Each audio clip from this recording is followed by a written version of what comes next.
All right. What's happening, man? ¿Qué pasa? Oh, nothing. Working on my Spanish. Huh? Yeah. I'm working on my Spanish.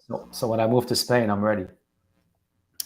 That's good. I think that's a good plan, and I can see that happening very quickly. So you choosing a second or a third language to learn that's a difficult choice. You're a world traveler. This would be my third language, yeah. Yeah, I'm still trying to learn the primary one. So we're talking comfort kills. So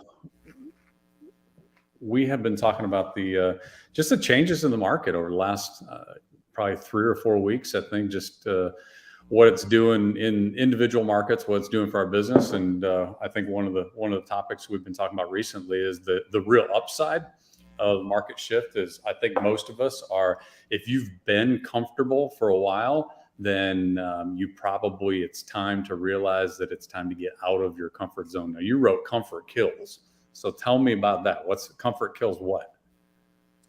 Look, so I mean, I've always believed if you're not growing, you're dying. Mm-hmm. Right. So anytime that you are comfortable, it starts with comfort, then it leads to complacency, and then it's just like there's just no growth. So to me, I feel like, okay, if you're not feeling any discomfort at all, then you're never stretching yourself. You're never growing. You're never getting better. So in my opinion, in that sense, in that aspect, comfort kills. Okay, and I get that. I mean, that's what I mean. Yeah. There's no growth in comfort, definitely. But aren't we trying? Don't we get up every day and go do things in our business so that we can have a level of comfort? Yeah, that's a good point. So where's it become comfort kills, and it's still what we're after? Because I agree with you 100%, but I also see, like, I do a lot of the things that I do for the comfort that I get. I mean, I'd be doing something else if I felt there was a way to get the things that I enjoy and the freedom that I enjoy from the income that I'm able to make. So where's it become a detriment to the growth? So based on, I mean, I'm assuming you're comfortable now, right? Yeah, right? I'm comfortable. And based on what you've built in your life, based on what you've done, that made you comfortable now. So, but at some point, you had to get out of your comfort zone to build what you have. I mean, you didn't leave your previous job on a salary and walk into real estate and just all of a sudden stay comfortable, right? Mm-hmm. I mean, you went through a lot of discomfort, and you still go through, knowing you and knowing what you do day in and day out. You're constantly trying to learn. You're constantly improving. So yeah, day by day, you're getting uncomfortable into things, which makes things more comfortable for you outside of work, I guess, right? I don't know if I'm explaining it correctly, but yeah. You had to get out of your comfort zone to get to where you are today. Otherwise, you wouldn't be where you are today, is what I'm trying to say. Yeah, and I think maybe we may just to clarify for people that are listening. I think comfort and income aren't the same thing. Like there's a lot of people that are very, very comfortable at different levels of income. Like income wise, you can be very comfortable doing what you want to do and challenge yourself and be learning new things and putting yourself in growth positions right and left in different areas of your life, which is a great thing. And then there's maybe you're uncomfortable in terms of financially. And so I think it's important to kind of define the difference between those two, because we're not talking about comfort just in, do you have enough money to pay the bills? Do you have enough to have saved? Do you have that you want to invest and now you want to travel? Like everybody's in a different world in that part of their life. But in general, if you're comfortable in all areas, then you probably, like, there's not any standing still. You're either moving forward or you're going backwards. Like you said, you're either growing or you're dying. And I think that the comfort is the killer of energy. Like the comfort is there's what's left. Like if you were truly comfortable in every part of your life, what's left to do? Like just ride out in the sunset. I mean, I guess maybe that's the goal for some people. It's just that's a tough one to accept.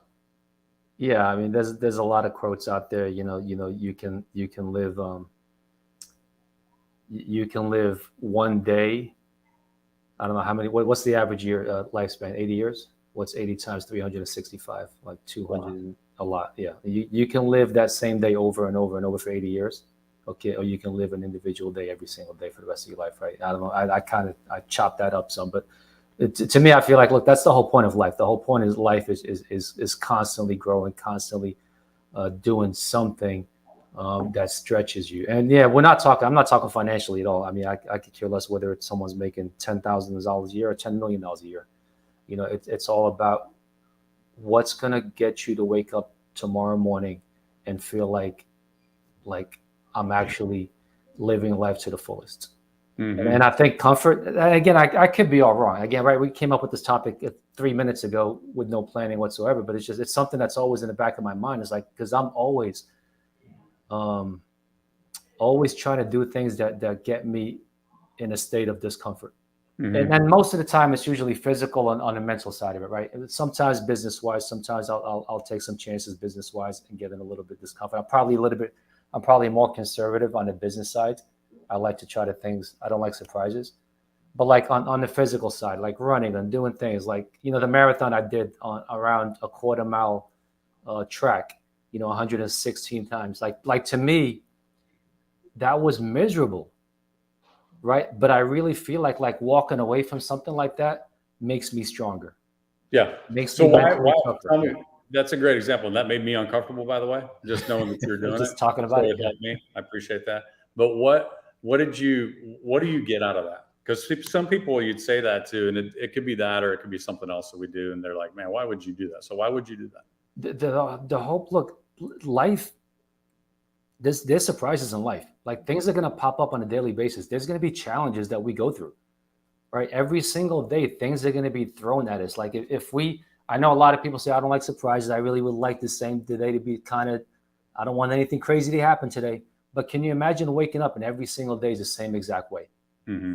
We jump off a bridge, right? So on the one hand, we do want some surprises, we do want some uniqueness, we want some spontaneity. So every time I feel like I do something like that, like I want to voluntarily put myself in a really really difficult physical and mental state of position, because I feel like nothing else can happen to me that'll phase me at that point.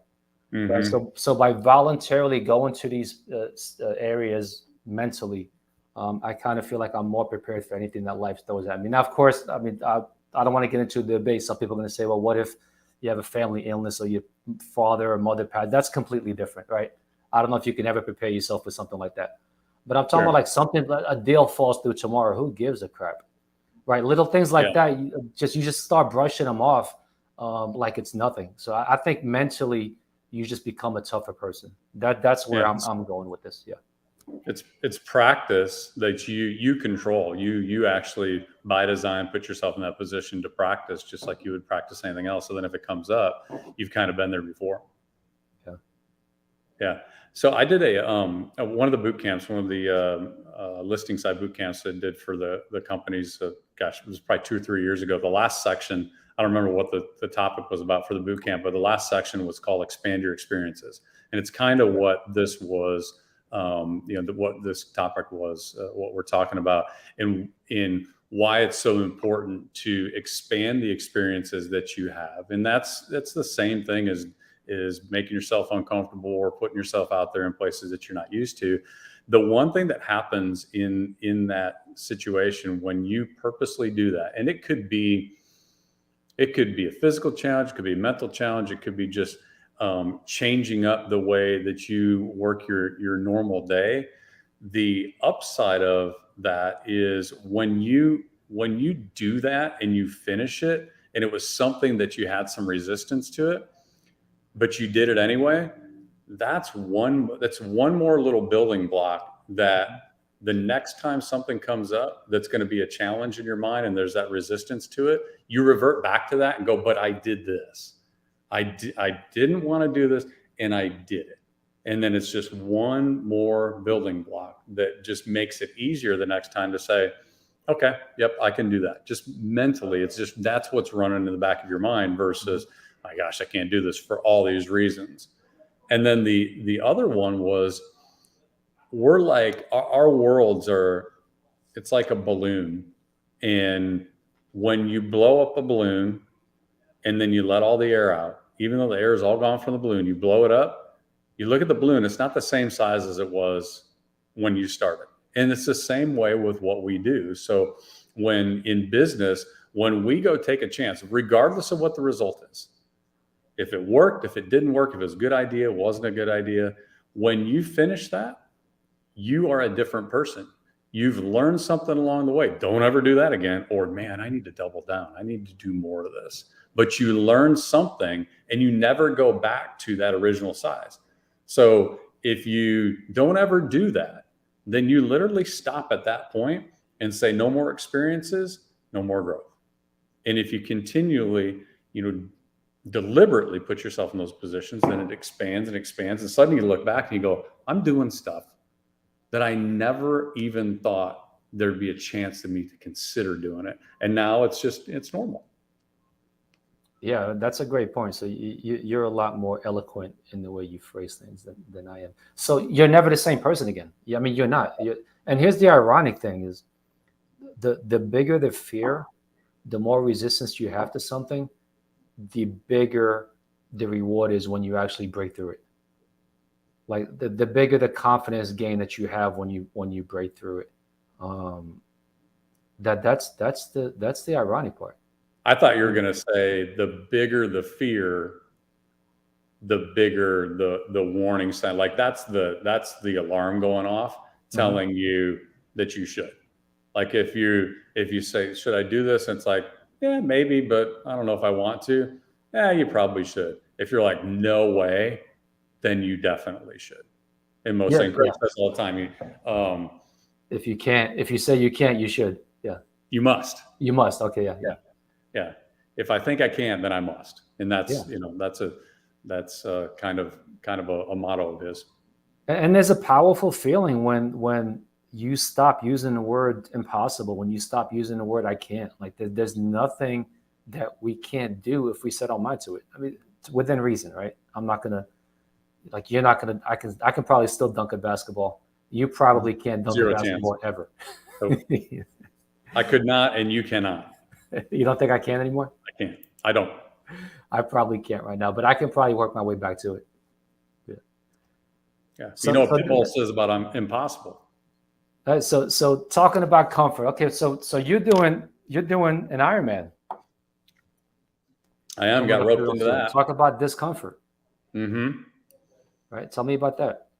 Or tell us about that. Yeah. So I resisted that for probably 18 months.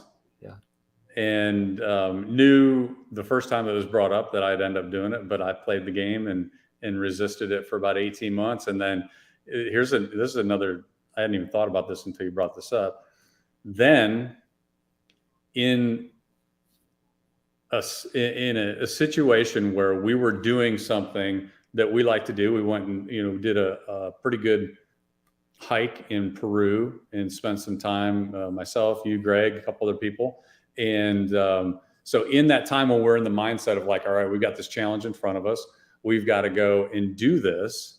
I wasn't in the mindset of, oh man, do I really want to do this? Do I want to sign up for all this training? Do I want to do an Ironman? No, I was already in a scenario where we were doing something kind of outside of the comfort zone. And then what comes up? The topic comes up. All right, let's do something else. Similar to this, Brendon, you going to do the Ironman? And at that point, a weakest moment, I said yes. But it's a good example of when you start saying yes to stuff, you start accomplishing things. And then when you say yes to something and you're in that moment, it gets easier. And then you look back and go, wow, I cannot believe that I've actually done this now. And everything gets easier. It's not just that one thing. It's like it's crossed out. It's like a snowball effect. Yeah. Yeah, that's awesome. So and that's great that you just said that, because action breeds more action. So yesterday, I think it was yesterday, the day before, I posted a quote that I saw, which I thought was one of the best quotes I've heard this year. And it says, motivation is a trap. we often avoid action because we convince ourselves we need motivation. You don't need motivation, you need action. Action. Yeah. Yeah. So yeah, just, I mean, taking that first step, sometimes that first step is the hardest and probably the scariest step. And then you feel like, okay, that wasn't as bad. It's never, ever, well, it's usually not as bad as you think it is. Right? We've done some events that are like, man, this is actually worse than I thought it would be. But it's usually not as bad as we paint it in our minds. Yeah. The 50% of the challenge is over once you just say, yes, I'm committing to do it. Or yes, I'm committing to take this step. Or yes, I'm okay being uncomfortable because I know what's on the other side. There's still 50% to do, but it's not like I've got to say yes and I've got all this to overcome. No, most of it is done the minute that you just say, okay, I'm going to stop resisting. And I know that this is a good thing for me to do. Except for my run in September, I'm still resistant. I'm scared as hell. Yeah. I'm also uncomfortable. I'm happy to be there for you, support, but I will resist that one for a long time. So the moral of the story is, look, no matter what, doesn't have to be big. It could be something small, but practice just getting out of your comfort zone. Do something that's a little bit challenging. Do something that you felt like was impossible to you. Yeah. I think you're only going to get better that way. I'm reading a book right now called Endure. I think it's called Endure. It's like the #1 book on. I say I'm reading it, but I'm actually listening to it on Audible. It's Endure, by Cameron Haynes. It's actually pretty good. So you guys might want to check that out. So that's a book we recommend for mindset and stuff. But just get out of your comfort zone. So there's one thing that people can do. Just pick one thing that for sure would make you a better person, make you a stronger person, make you just improve you, and just do it every single day for a year. And it could be something really, really small, and start there like that. That's one of the things that he recommends in the book. And then after that, let's just say you do it for 3 months in a row. Now you start building it as a routine. It gets easier. Then you can add on a second thing and a third thing. That's one way to start building momentum and just getting out of your comfort zone. Absolutely. Yeah. And I would love to see on this post or on post on Real Estate Sales Solutions, if you're a member of that. If not, sign up and become a member of that. I'd love to hear about some things that people have got on their mind. Maybe they've just said, you know what, I just got out of my comfort zone and this is what I committed to doing. Or, you know what, this is on my mind, guys, and I'm trying to figure out if I can do this, and you need that extra push. The other thing that just popped into my head when on that expand your experiences, which was the third point, is realize that no matter who you are, no matter where you're at, or no matter what you're doing, someone is watching you. Someone's watching you and looking at the stuff that you do because they admire it. And they're looking and going, man, they've got some stuff dialed in. I want to be able to do this like they do. They're admiring something like that. You are an example to someone, and you playing small in not being willing to get out of your comfort zone is actually hurting somebody else, because it's taking away potential opportunity for them. And I know the people that would be listening to something like this, you wouldn't allow that. You wouldn't allow somebody else's life to be impacted by you playing small. So we got to remember that, because we, a lot of times, I think, just feel like, yeah, it's just us. I don't need to do that. My growth is not the end of the world. Then it's not just you. It's the people that are around you that are watching you. And if you're parents, that's huge. And even if you're not parents, you've got nieces, you've got nephews, you've got family members that are looking and saying, man, that's who I'm aspiring to be. And that's a big deal. It's our responsibility. Act as if your kids are watching, right? Yep. Yeah. All right, cool. Well, good topic. All right. Well, hopefully there's some comments in there about the people's killing their comfort. And until next time, all right. See you next week. All right. Have a good one. You too.